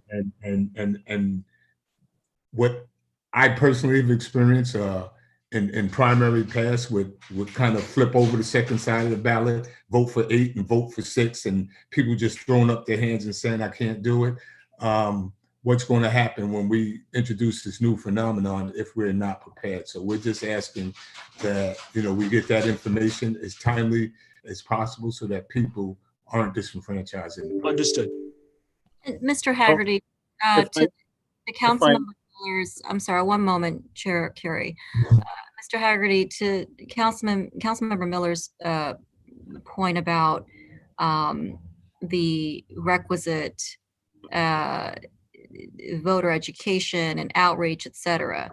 I understand from some news reports that there was some charter mandated deadline of June 1, 2020, so several months ago, where the board was to issue a report on how it would implement the brand new ranked choice voting system, not execute the plan, but at least issue that report, a plan of action, June 1, 2020. The news reports noted that that deadline was lapsed. Has the board issued that report since the deadline? So, and I want to check with others in the agency definitively on this question. I believe this question came up recently. I'm not sure whether it was part of Executive Director Ryan's testimony before the Government Ops Committee. I think Councilmember Adams is nodding, maybe that she was there when this happened. I believe that his response was that the board had asked for an extension to the deadline, and I believe one may have been given, and that the board has since issued such a report. But I want to follow up on that internally without answering it definitively, because again, it's not been the focus. It's just not the focus of our work currently in the borough. So.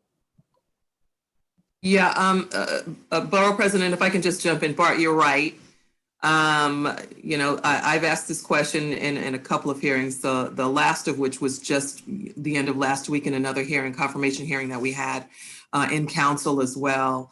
And yes, the deadline was missed by BOE, extension was provided, and a late report was submitted. My concern still is, and I continue to share this, in these conversations, is that to date, and you just really confirmed it for us, to date, the issue of ranked choice voting has not been a priority for the, for BOE.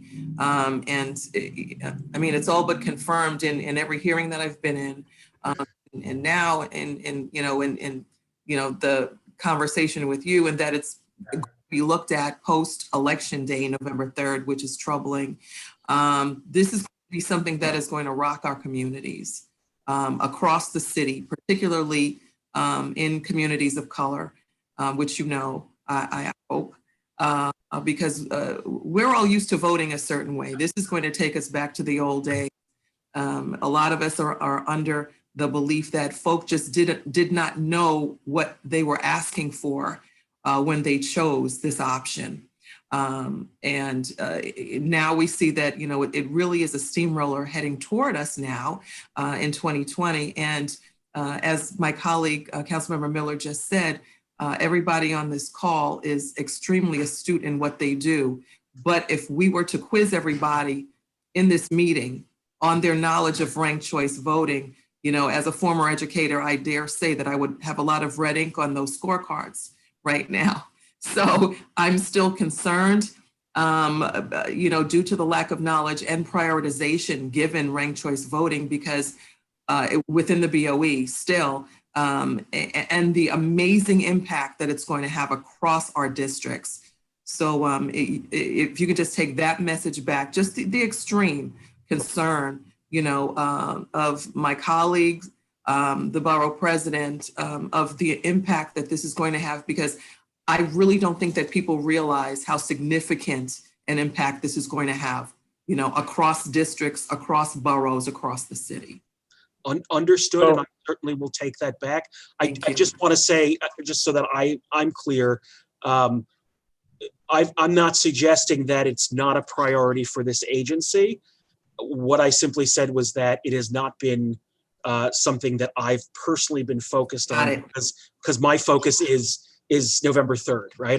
And for me, I got to get through November 3rd.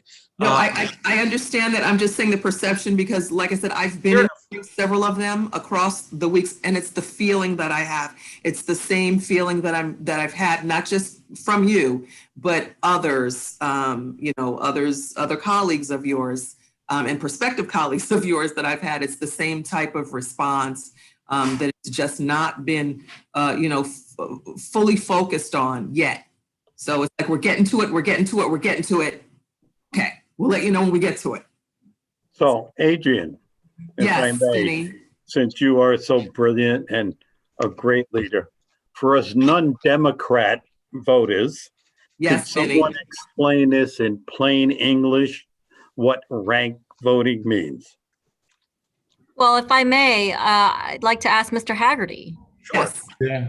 I'd rather hear from Adrian, because I trust her better, but go ahead. Let's hear from the Board of Elections first. Yes, okay, so for someone as astute as Mr. Arcuri, I will liken it to the old school board election in that sense. Those of us who have been around a long time, right? So I'm a former educator myself. I was a high school teacher and a grade school teacher for a number of years. So I always try to find things that people already know that are similar. So the old school board election is one. People over a certain age who have lived in New York City a long time or are from here originally know that we used to have ranked choice voting for school board elections. And so ranked choice voting is essentially, you have a list of candidates and you rank them in order of choice, meaning if there's 8 candidates, you would say, this is my first choice, this is my second choice, this is my third choice, and down the line. That's the simple way to explain ranked choice voting.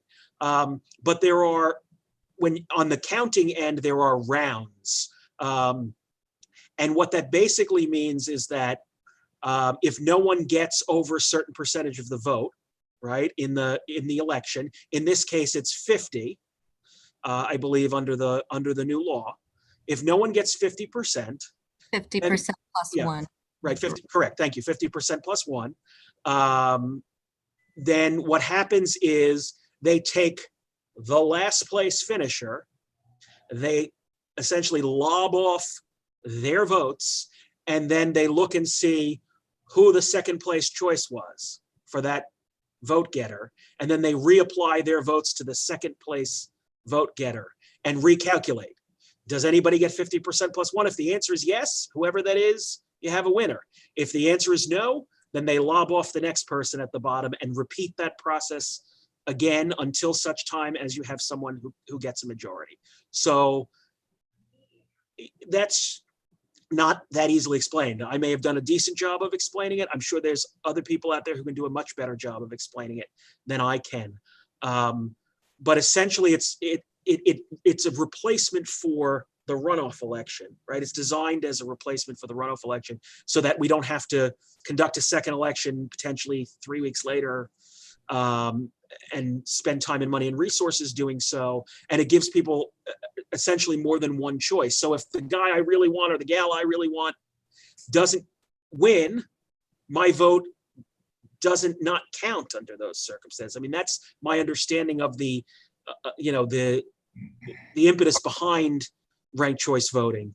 Throw in, Bart, and you're doing great. I'm going to let you handle the Q&A, but one the couple points I wanted to throw out that we don't miss as well is that ranked choice vote, the confusing part, if that wasn't confusing enough, the confusing part is also going to be because ranked choice voting is not going to be used in every election. It is only going to be used in the primaries and not the general election. And it is only going to be used for some candidates, for some elections. Correct. All right. So your city council elections, your borough president election, and there's one other one, I believe, also. Citywide and borough-wide, as far as the borough president is concerned. There you go. And, there you go. And city council. That's correct. There you go. And that's all I wanted to add. Bart, take it away. No, listen, that's my explanation. Okay, the 50-cent there will be up to a maximum of 5 candidates. We tried to do this in our community board elections, and I guess I've been involved for 30, I don't know how many years, and it never worked. So it will never work, and it's ridiculous, but that's my opinion. Thank you. Thank you, Chair Curie. I'm certainly not going to comment one way or the other. It would be inappropriate for me to do so. I'll simply say this, right? That's I'm now distracted by Councilmember Adams' dog. I know I'm a dog lover. So, but you've distracted me now. It's the law. It's what the people decided, and so the board will have to implement it. I mean, that's the bottom line, right? And I don't say that lightly. I don't take it lightly. I think it's an extraordinary responsibility that we've been given to figure this out. So, but you know, there are a lot of questions surrounding this at this point still. So, Mr. Haggerty, thank you, Chair Curie. Councilmember Miller, did you have something that you wanted to add? No, I'm fine. I'm just taking in the conversation and kind of just reaffirming what we already knew, that there's a lot of not just misinformation, but lack of information out there. And so we hopefully we're going to use our collective voices to make sure that information gets out in a timely fashion. If not, then whatever be that recourse to ensure that people aren't disenfranchised by a process that is not being appropriately and equitably rolled out. I thought I heard, so there was an extension granted to the June 1, 2020 deadline for the Board of Elections to submit a report on its plans for ranked choice voting implementation. And did I hear right that that report, the extended deadline was met? If that's to me, my understanding is that the report has been submitted, and I think Councilmember Adams agreed with me on that. And it was submitted to whom? Is it publicly available? Do we know? That's a good question. I'll find out. If it is, I will see what I can do about getting it. I mean, Great. And so with ranked choice voting, to your point about runoffs, folks probably don't know, I've been part of runoff elections. A very, one that comes to mind was about 10 years ago in 2009. And yes, runoff elections are very painful. They're a pain in the neck. It's hard after election night where you have 2 weeks to raise the funds. And that being said, with ranked choice voting, for a ranked choice ballot, like if Councilmember Miller, you said there are 5, you have to fill in 5 ranks of candidates. Mm-hmm. Is that what you said? Correct. So, but are we required, like if I cast my ballot, there's 5, am I required to put my choice 1, choice 2, choice 3, choice 4, choice 5? You should, but you are not required. But if you don't, then you're exercising 20% of your vote if you voted for a single person, right? That you're not, according to this new process, you're not fully engaged in the process. You are 20% engaged and ultimately impacting the outcome, right? And we just don't know what that is. And in order for, people are going to need to be educated. I went with my mom to early vote where we voted for judicial delegates and county committees and all those other things that was very new to a lot of people. And there were a lot of folks that were there and that weren't just seniors that were throwing their hands up in dismay. And something like this that is really life altering, like literally this is, all the things that we're talking about now. This is that struggle of democracy that has occurred over the past 200 years. And we got to get it right. We absolutely have to get it right. People want to, this country is in turmoil now on whatever side you're on about your right to exercise your right, and to be a part of this democracy. If you aren't understanding the rules of engagement, that forbids you to totally exercise those rights, right? And so we need for everyone to fully be engaged and understand those rules of engagement. The charter mandates that, and we expect nothing less. And until that happens, I believe that we shouldn't be moving forward, right? And certainly it's not just November 3rd that has forbidden that from occurring. This educational process for the implementation and rollout, but obviously COVID-19, right? And because of COVID-19, many of the things that we've either become accustomed to, or many, in fact, for us at the council, quite a few laws that had been passed had not gone into implementation because of the necessary actions that were to be taken associated with that did not occur. The one, for example, was the construction and workplace safety legislation, which required each person working on the site to have additional amounts of time of safety training, right? Which used to be like the OSHA 10 card, then it went to like OSHA 30 plus 10 and things like that, right? And obviously because of what we've seen, the deaths and unsafe working conditions on construction sites, but because the training could not happen, that won't be rolled out until 2022, right?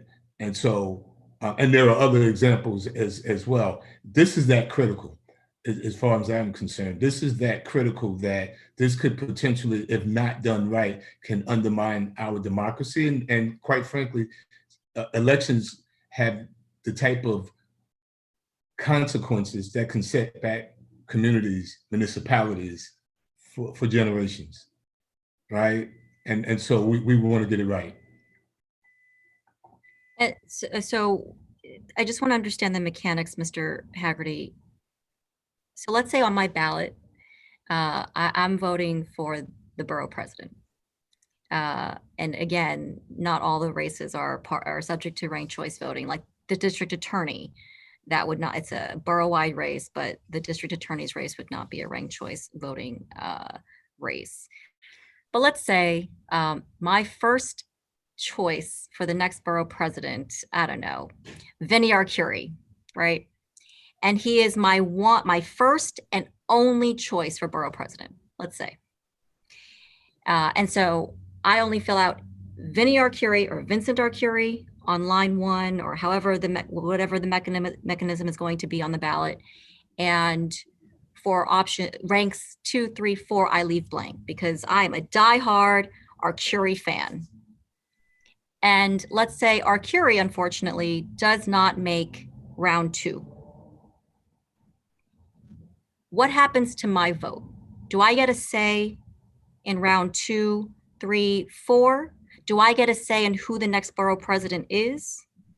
If you cast a vote for second choice. If I don't, No, if then- I'm a diehard Arcuri, Right. first and only. And first if he's in last place in the first round, then his votes come off. And you know, if you didn't, so if you were an Arcuri voter in spot 1, then and you didn't cast a vote sort of below that, then there's no way for us to know who your next choice is. You have to tell us. Are there any conversations at the Board of Elections to require the filling out of all the rankings?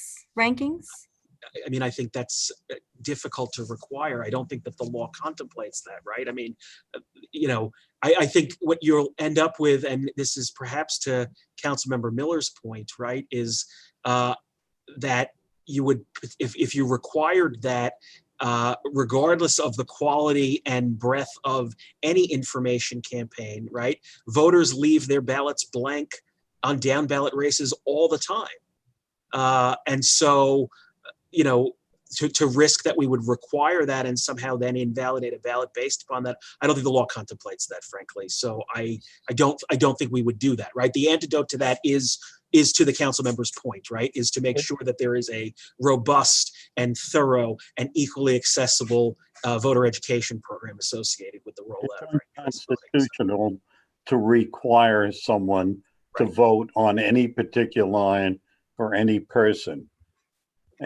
So some people, when they go to the poll, they only vote for the president. They never vote for the senator, the assemblyman, whatever.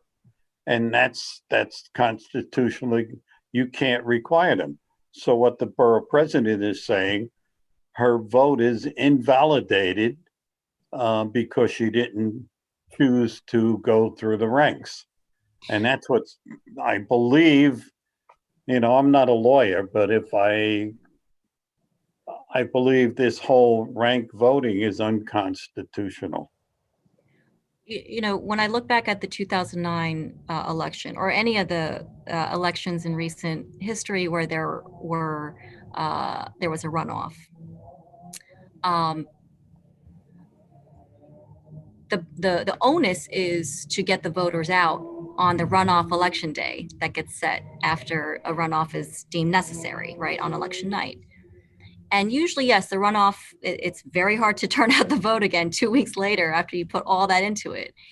But it's the voter's choice to go on runoff election day to cast their vote for the borough president or for the mayor, for their council member, et cetera. If my first and only choice is Vincent Arcuri for borough president, how do we make sure that I can still choose just the way I would in a regular, traditional, separate day of runoff election? How do we make sure that a voter who is entitled to their vote to determine who the next borough president is, or who the next council member is, or who the next mayor is, that their vote, they have the option to cast their vote to determine the next elected official for that particular, how does the Board of Elections determine that, or ensure that option to vote, to cast their vote and make their voice heard in determining the next elected official to represent them is actually counted? So, I mean, again, the law doesn't contemplate a requirement here any more than it requires a registered voter to vote on a compulsory basis. It's ultimately voters have to come out, number one, and a combination of a voter education campaign on the part of the board, but also, frankly, on the part of campaigns of people running for office, right? If I'm not your first choice, I want to be your second, right? And so the board has a role here, and certainly a big role here, but I also think that campaigns are ultimately going to have a role here, just as they would in a runoff, have a role to turn out, quote, their voters, right?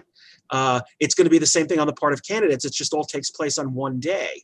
So it's almost like, hey, if you don't like me, make sure you put me down. If you like somebody else better than me, but you like me a little, put me down as second choice, put me down as third choice. Not to be facetious about it, but there's obviously going to be a component of this that people running for office are going to have to undertake as well, because otherwise you will have that. Just as a down ballot race, say for state legislature, sort of gets lost on the presidential ballot sometimes, or maybe better example would be judicial races often get lost in the minds of voters on a complicated ballot.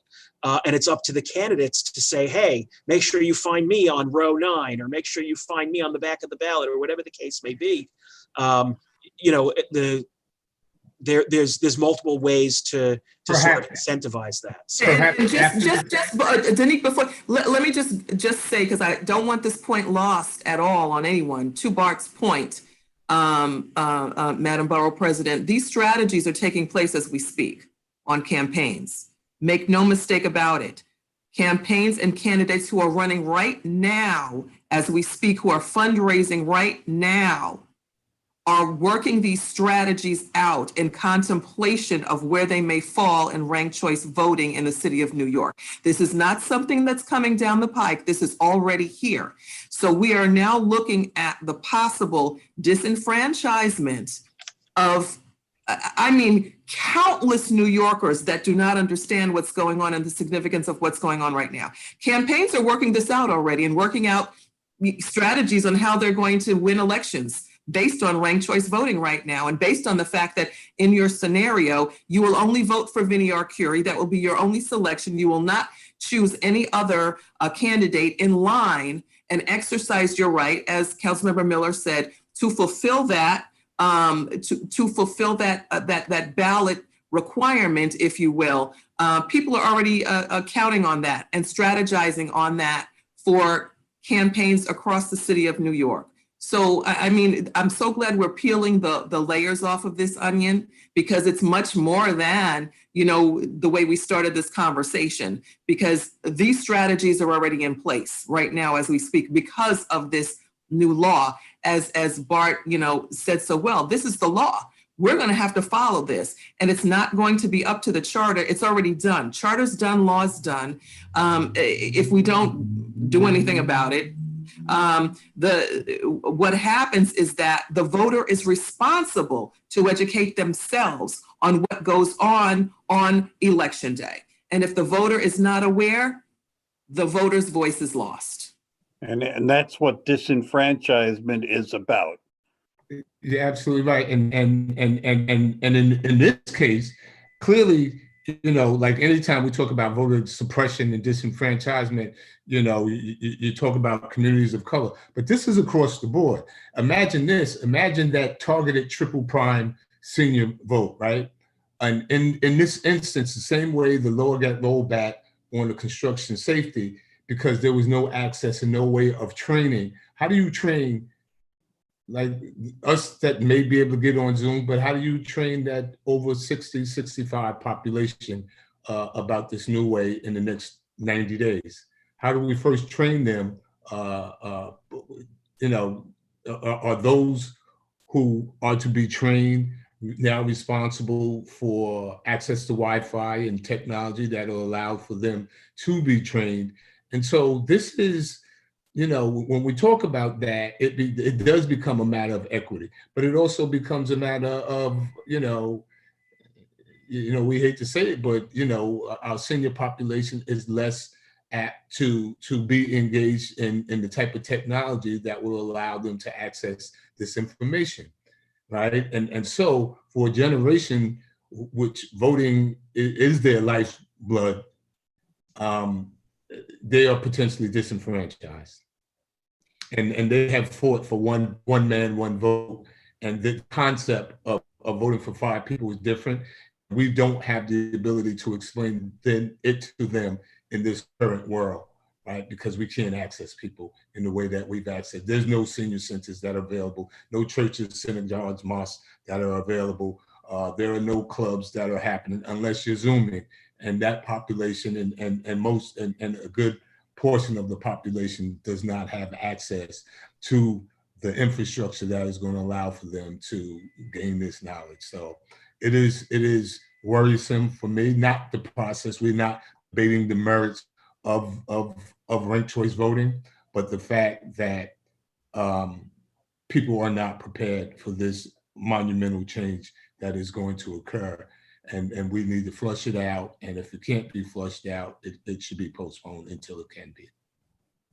And in our immigrant community, those people came here because of the right to vote, one man, one vote, not where they were controlled by a government. And it's again, besides disenfranchisement of everyone, it's going to adversely affect the new immigrant voters plus the minority groups.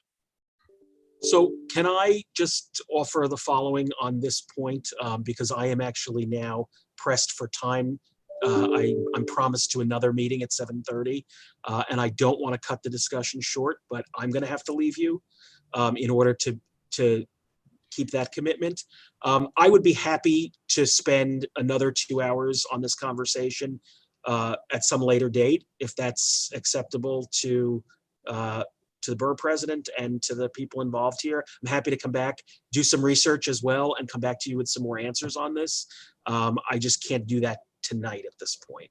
So, Well, Mr. Haggerty, I mean, just two more questions before you go. Number one, is there any conversation about what the ballot even looks like to accommodate ranked choice voting? So I believe that we're in conversation with the State Board of Elections regarding this, because they need to certify any voting equipment that we would use to do this. So do the current scanners at the poll sites, the scanning machines, are they equipped to handle a ranked choice ballot, like to process that? In some fashion, yes, but it's complicated to get into the how that works, but yes. Okay, and to the report that was submitted pursuant to the extended deadline that Councilmember Adrian Adams mentioned, apparently it is available online. It was not released by the Board of Elections. It was on one of the news outlet websites. I do see that it was dated for June 30th, 2019. So there seems to be a typo just on the cover of it. It does not inspire a terrible amount of confidence. And this is no reflection on you, Mr. Haggerty. I gotta say, I have a tremendous amount of confidence in you, especially after the last 2 hours of discussing elections and the administration of them. But I have not read this report. It's a 19-page report, but from the get, it's just dated wrong. And so when I talk about confidence in being able to administer a necessarily robust voter education program, specifically educating voters, educating candidates, educating everybody, the workers, your poll site workers, everybody involved. But you said so yourself, Mr. Haggerty, about 36 minutes ago. I have no doubt that we will be able to conduct ranked choice voting.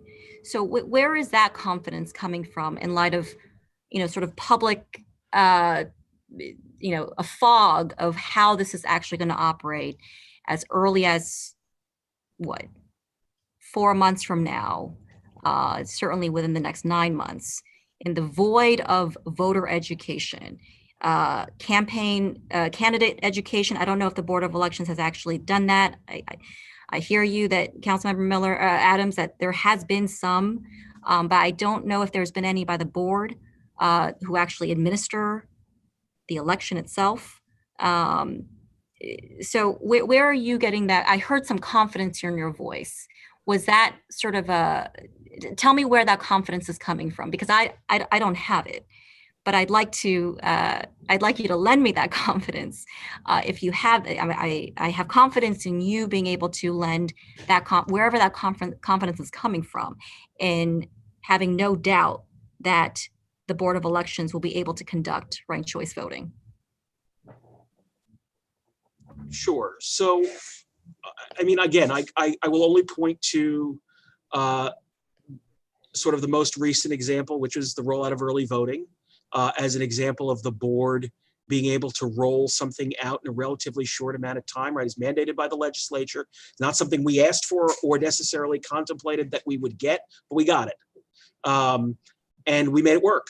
And I would certainly say in Queens County in particular, we made it work in an extraordinary way in terms of, without beating my own drum or whatever, but the types of sites that we used and making sure that they were located, in disparate communities and diverse communities throughout the borough. So I have a level of confidence because of the success of that. Certainly, it's also not a pilot program in New York City for this country. It exists in any number of municipalities. already. And so there are certainly models for this elsewhere where it has been successful. Councilmember Adams is shaking your head no at me. So I would like to have some back and forth on this. You know, I just, this is the greatest city in the world, and I don't believe that we can't accomplish this. You know, that's why we can't compare it to Minneapolis. We can't compare it to the other. We can't compare it to, I've got two in my mind. We can't compare it to them because this is the greatest city in the world, and no other model matches New York City. Fair. No So one we're to going to figure it out in the next 4 months, truthfully. 4 months. We're going to figure it out in the next 4 months. We have to. It's the law, right? I mean, we have to. This is, listen, I'm going to quote Doug Kellner, who's one of the Democratic commissioners of the state board, when I had a conversation with him about our frustrations involving early voting, because again, I think it's the best example we have of a recent successful rollout on the part of the board. And I said, you know, in a relatively private conversation, but Commissioner, you know, how are we going to do this? So we didn't have any of the legislative tools in the toolbox at the time. And his response to me was, it's the law. You just have to do it. So that's where that confidence comes from, because it is the law. It is what the people of the city have decided. We have to do it, right? Somebody tells me we don't have to do it. That's a different conversation. But as far as I know, it's the law, and we're going to have to figure it out very quickly. We will. And Adrian will save us. I mean, listen, if you know, I don't necessarily, I'm not an attorney and I don't play one on TV. So I'm not going to say, you know, what I think potential legislative action or legal action or whatever the case may be might contemplate in the meantime, as far as this is concerned. But as of today, it's the law and it needs to be rolled out. And, you know, just as I would say again, you know, we were prepared to conduct the borough president special election in the middle of an unprecedented pandemic, and in fact opened 18 early voting sites for 2 days, and we're fully prepared to keep them open for 9 days and open more than 270 polling sites for that election until, you know, the people who have the power to decide these things in New York State decided that we weren't doing it. We've risen to the occasion when we needed to on this kind of stuff. And that, you know, to the borough president's point of where does my confidence come from? That's where my confidence comes from, is because, you know, we managed to pull off readiness for an election that didn't happen in the middle of an unprecedented pandemic. And then not without its bumps, mind you, but largely successful, especially on the election day end of things and the early voting end of things, largely successful rollout for the June primary. So and I want to commend the board in terms of phasing the early voting sites, for sure. And although I think you would probably agree with me that when we're talking about early voting and the rollout of that, which by the way, I'm sure was a significant haul, but the rollout of an early voting program does not change the mechanics of a ballot. It does not change. It's simply taking one day and extending it across multiple days and multiplying the locations where people can vote. But if a voter is not able to understand early voting, it does not run the risk of disenfranchising that voter. In the case of ranked choice voting, it is a completely new system that I'm hearing right now. There are concerns about potential, if not likely, disenfranchisement of actual voters. So I think it's a little difficult to compare, but I appreciate the explanation for where that confidence is coming from. We hope you are proven right. I do too. You know? We hope you are proven right when it comes to ranked choice voting. I don't know if we can extend the same confidence in the early voting rollout to a completely new ballot, completely new way of voting. But there will be many more conversations about that. Mr. Haggerty, you've been very, very gracious and generous with your time. As I mentioned, you've helped answer a litany of questions for the last 2+ hours. And I want to thank you very much for, again, gracing us with your time, your expertise, being thorough. Perhaps ranked choice voting will be run by you. And I would have no... I don't wish that on myself, I can assure you. But if you have any final comments before you you depart to go on to your 7:30, for which you are now 11 minutes late. And please forgive me to whoever is waiting for you. All right. So my only parting comment is encourage everyone and anyone that asks to vote early. And we begin voting as early as this Saturday, This October Saturday 24th. at Borough Hall. And to find your your early voting site and or your November 3rd voting site, find mypollsite.vote.nyc. Yes, Thank you very much, Mr. Haggerty. It's a pleasure to see you. And again, thank you so much You're for most sticking welcome. through this and your very robust presentation. With that, again, to folks who are tuning in, find mypollsite.vote.nyc. The next meeting of the Queens Borough Board will be Monday, November 16, 2020 at 5:30 p.m., very likely on Zoom. Thank you, everyone, and good night.